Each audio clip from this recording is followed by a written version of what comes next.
Hello বন্ধুরা, সবাই কেমন আছেন? আশা করছি ভালো আছেন এবং সুস্থ আছেন। আজকে খুব তাড়াতাড়ি একটা আলু দিয়ে ডিমের রেসিপি দেখাবো। প্রথমে একটা কড়ার মধ্যে তেল নিয়েছি, তার মধ্যে অল্প কিছুটা পেঁয়াজ দিয়ে দিয়েছি। এই পেঁয়াজের মধ্যে কেটে আর ধুয়ে রাখা আলুগুলো দিয়ে দেবো, কারণ একসঙ্গে একটুখানি ভাজা ভাজা করে নেব।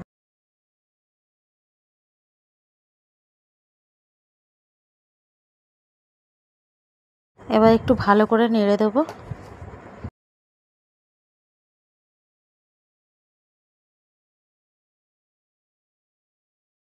এবার এর মধ্যে একটু অল্প করে লবণ দিয়ে দেবো।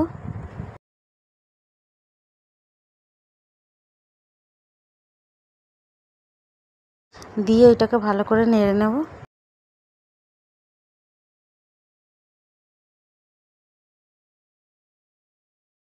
আপনাদের ভালো লাগলে লাইক করবেন এবং সাবস্ক্রাইব করে রাখবেন।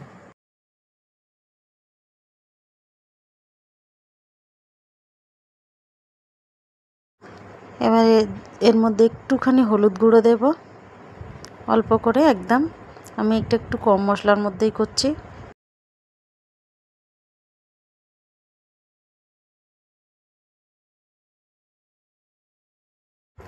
অনেকটাই অল্প হয়ে গেছে, ওই জন্য আমি আরও একটুখানি দিয়ে দিলাম। এবার আমি এটাকে ঢেকে রেখে দেবো, যাতে আলুটা তাড়াতাড়ি সিদ্ধ হয়ে যায়, 5 মিনিটের মতো।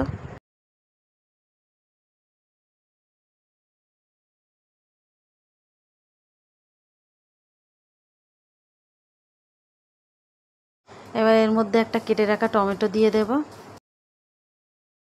ভালো করে এটা একসঙ্গে মিশিয়ে নেব।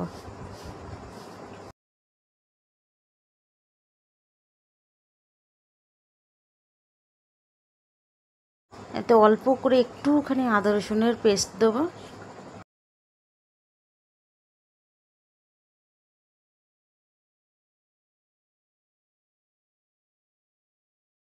একটা কাঁচা লঙ্কা চিড়ে দেবো। আমি এখানে লঙ্কার গুঁড়ো ব্যবহার করছি না, ওই জন্য একটা কাঁচা লঙ্কা চিড়ে দেবো।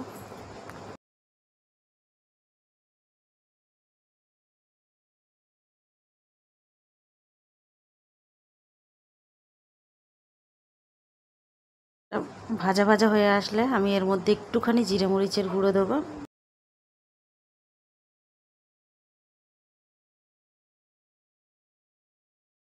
এখানটায় খুব সুন্দর একটা মশলার গন্ধ বেরোচ্ছে।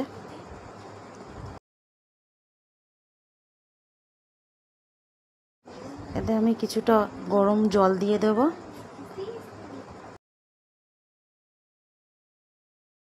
বেশ ভালো করে একটুখানি নেড়ে নেব।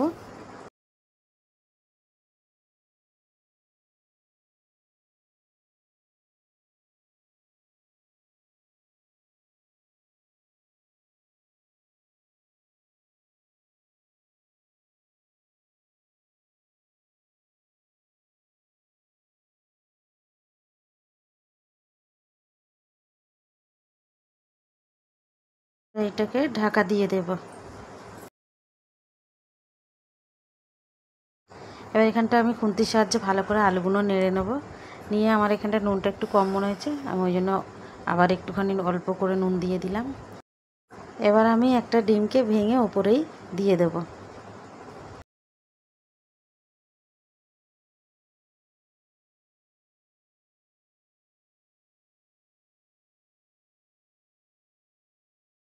এই ডিমের মধ্যে অল্প একটুখানি জিরে মরিচের গুঁড়ো আর একটুখানি নুন দিয়ে দেবো, যাতে ডিমের স্বাদটা ভালো হয়।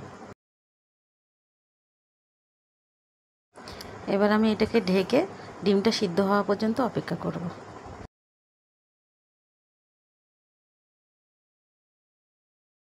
আপনারা দেখতে পাচ্ছেন ডিমটা হয়ে গিয়েছে। আমি আলো করে অন্যদিকে উল্টে দেব। আপনারা দেখছেন এটা কি সুন্দর গামাখা মাখা হয়ে আসলে আমি নামিয়ে নেব।